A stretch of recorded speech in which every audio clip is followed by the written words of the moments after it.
And with that, the Honorable Sheikh Nuruddin Limo departs to yet another engagement.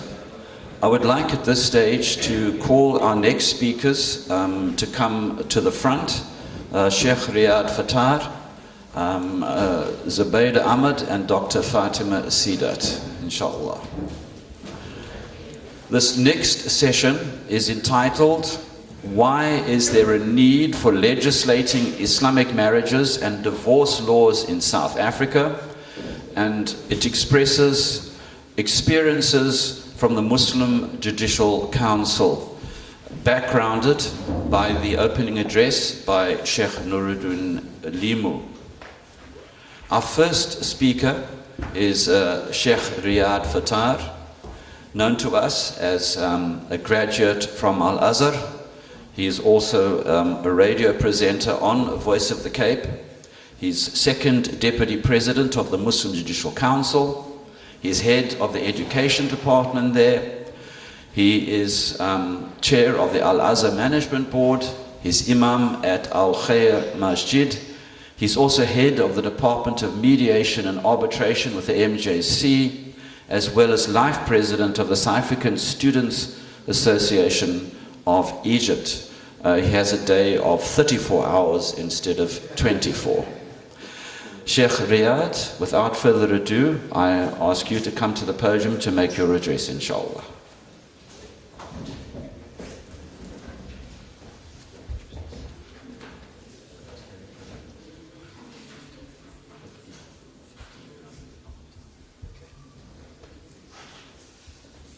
بسم الله الرحمن الرحيم الحمد لله رب العالمين والصلاة والسلام على أشرف المرسلين سيدنا ونبينا ومولانا محمد وعلى آله وصحبه أجمعين رب اشرح لي صدري ويسر لي أمري واحلل عقدة من لساني يفقهوا قولي السلام عليكم ورحمة الله تعالى وبركاته. قال سبحانه وتعالى في كتاب العزيز بعد أعوذ بالله من الشيطان الرجيم بسم الله الرحمن الرحيم ومن آياته أن خلق لكم من أنفسكم أزواجا لتسكنوا إليها وجعل بينكم مودة ورحمة إن في ذلك لآيات لقوم يتفكرون. Allah subhanahu wa ta'ala in the holy ayah, or the English meaning of the holy ayah, says Allah subhanahu wa ta'ala, what is meant in English, that amongst the signs of Allah subhanahu wa ta'ala is that He has created for you a mate, a wife, or to the wife a husband, so that you may find tranquility with that wife. Not only that, Allah subhanahu wa ta'ala puts mawadda wa rahmah, passion and mercy between the spouses. And Allah subhanahu wa ta'ala says, Inna fi dhalika la ayatin liqawmin yatafakkarun, at the end of the ayah. In that you will find, Inna fi dhalika la, you will find it an ayah, a sign for people that tafakkur wa tadabbur, for people that think, people that ponder. Islam comes with very high morals and values. The Nabi Muhammad sallallahu alaihi wasallam has been sent with the highest form of character and values, moral values. It is unfortunate in recent times that one witnesses the utter disregard for the sanctity of marriage,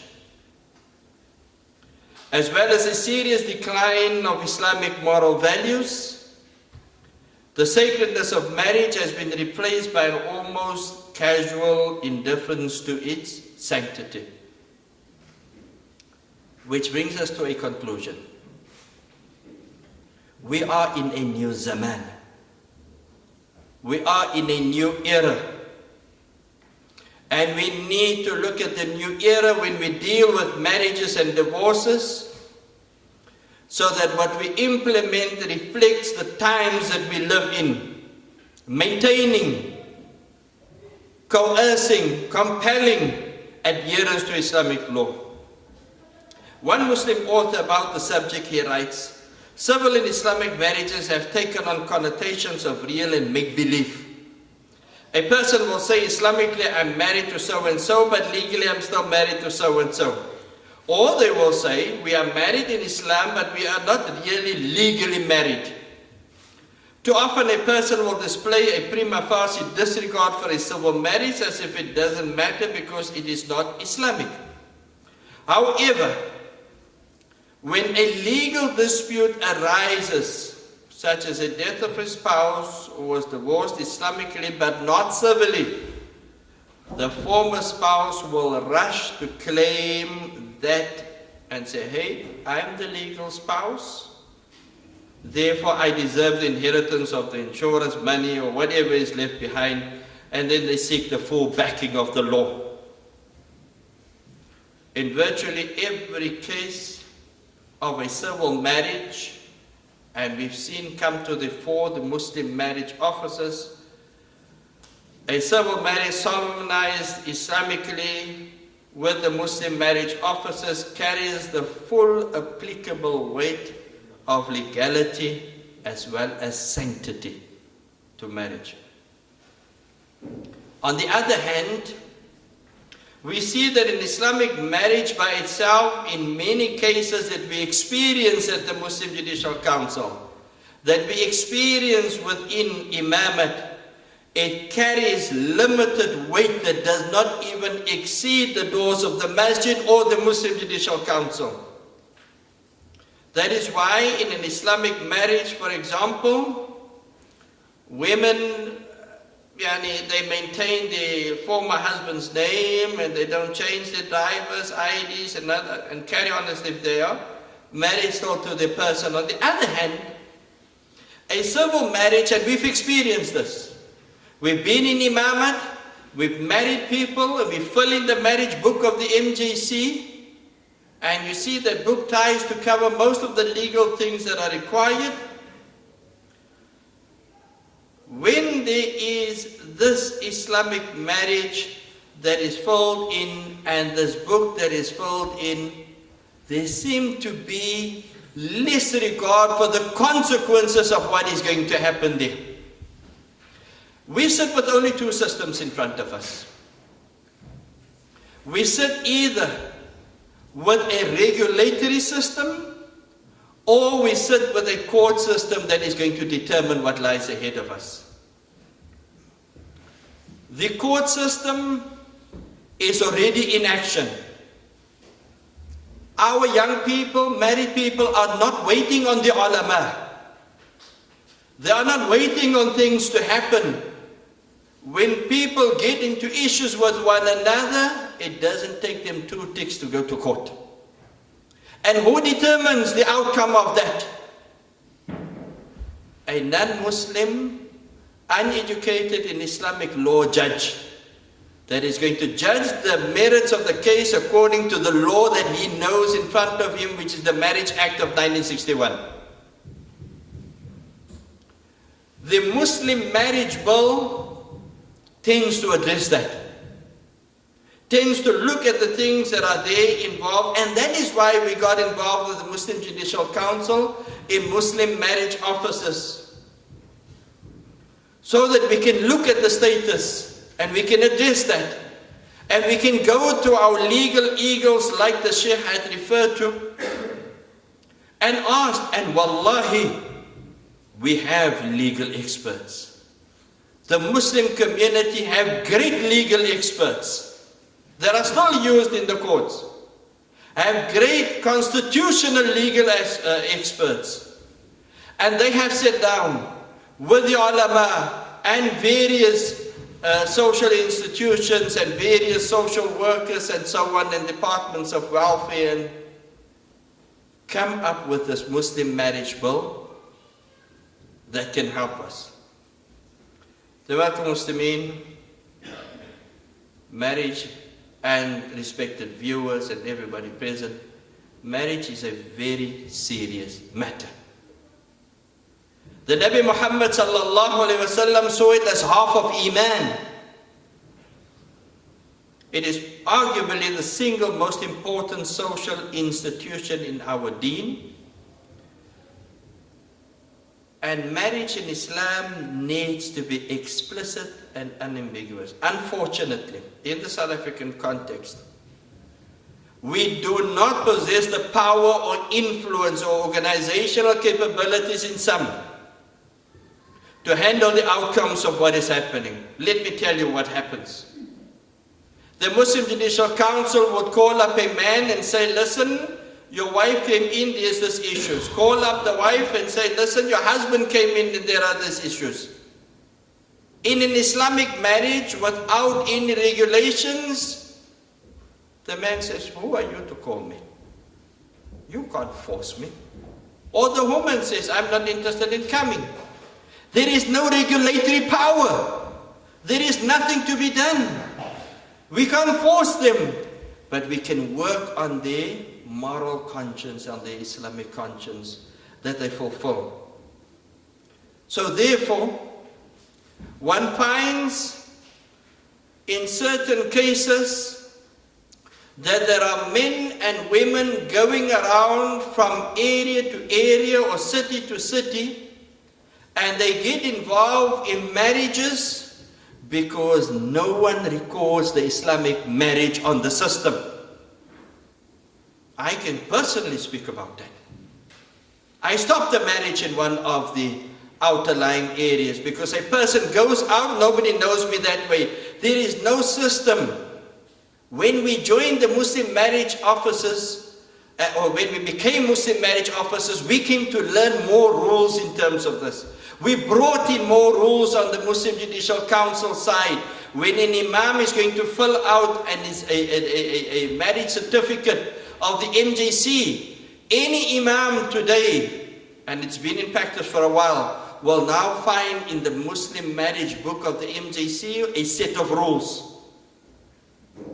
A set of rules that has to be adhered to, and we agree. We learned that from the being Muslim marriage officers. A person that wishes to marry comes in South Africa as a foreigner, comes from another country. The South African law does not allow that marriage to take place unless you bring a letter of non-impediment, showing that the person has not been married in his country. And these are things that guides us. So what do you think would happen in the absence of regulation? A student goes from South Africa to Cairo or Medina or wherever they go study. When they put in their paperwork to the authorities there, I'm married, here's my marriage certificate. Hold on.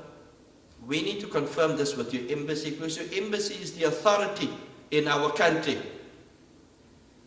Go to the embassy, says, no, these people are not married according to us. These people are not married at all. Do you know the difficulty, allow me to use this word, the hell that a student goes through with his children to get them recognized, first of all at birth, to get them registered, to get them into school, to get them into different kinds of things in a foreign country? I can add to that. Our young people that are now applying for jobs in the Middle East, in Qatar and Saudi and so on, they're not waiting on us. They're not waiting on the Muslim community to wake up that I need to be recognized by my government, I need to be recognized by the Muslim Marriage Act. Wallahi, they run to the closest place where they go and they perform a marriage, a civil marriage, get the documentation, and in most cases it is COP, meaning in community of property, which will work against them and against the Sharia at the end of the day. So we are in actual fact not helping them. And we need to wake up. What the Muslim community needs is a central database amongst the masajid, and let me tell you, it is not easy getting the information. We need a central database where all this information can be sent to. And the Muslim Judicial Council is well poised to take that position, and we've already started on that road. Since 2013, the imams will tell you, We do not issue them a marriage book unless you bring your old book and record what is in your old book.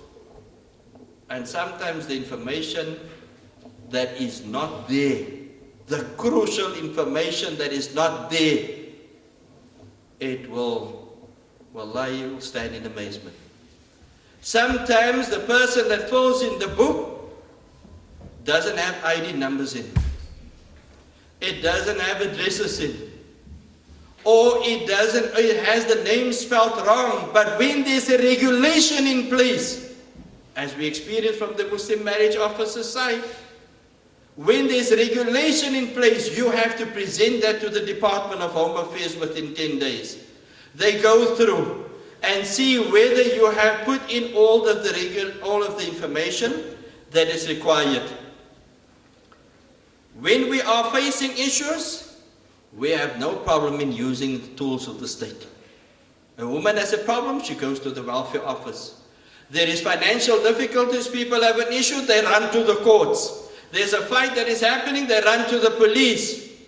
For one of the main institutions in our life, which is marriage, we want to stand aloof and stand on the outside. The Muslim marriage officers was a step in the direction of the Muslim marriage bill. And let me make this very clear from the Muslim Judicial Council side. Because there are in some quarters that it is misused. It is a step to get imams to know how the legal system, and we went for a full three-day course to go around the laws in terms of the Marriage Act of 1961. We went through all of that.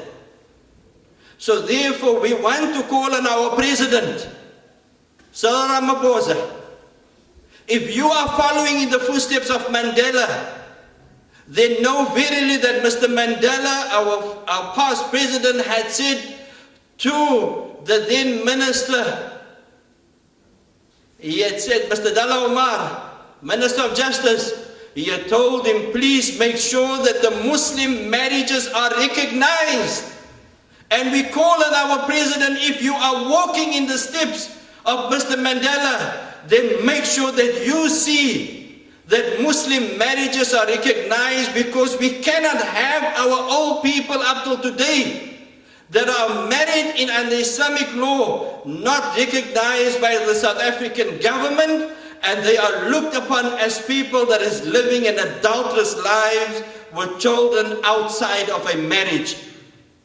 So from the Muslim Judicial Council side and the Muslim community, Mr. President, we had enough chance to check out all of the things that are there, all the things that are needed. We have for you a ready Muslim marriage bill that has been gone through the legal eagles, through the constitutional experts. It is ready for implementation. Is there opposition to it? Of course there is. This is the nature of mankind. There are some that is going to agree and some that are going to disagree. But Mr. President, the majority of Muslims in South Africa agree with the Muslim marriage bill and that it must be implemented. The majority of Muslim organizations in South Africa agrees with the Muslim marriage bill and that it ought to be implemented. And we hope that our call to the presidency, because this needs political will. The political will was in the time of President Nelson Mandela, and we need the political will of President Cyril Ramaphosa to bring this into effect. I thank you for the opportunity. Wassalamu alaikum wa rahmatullahi wa barakatuh.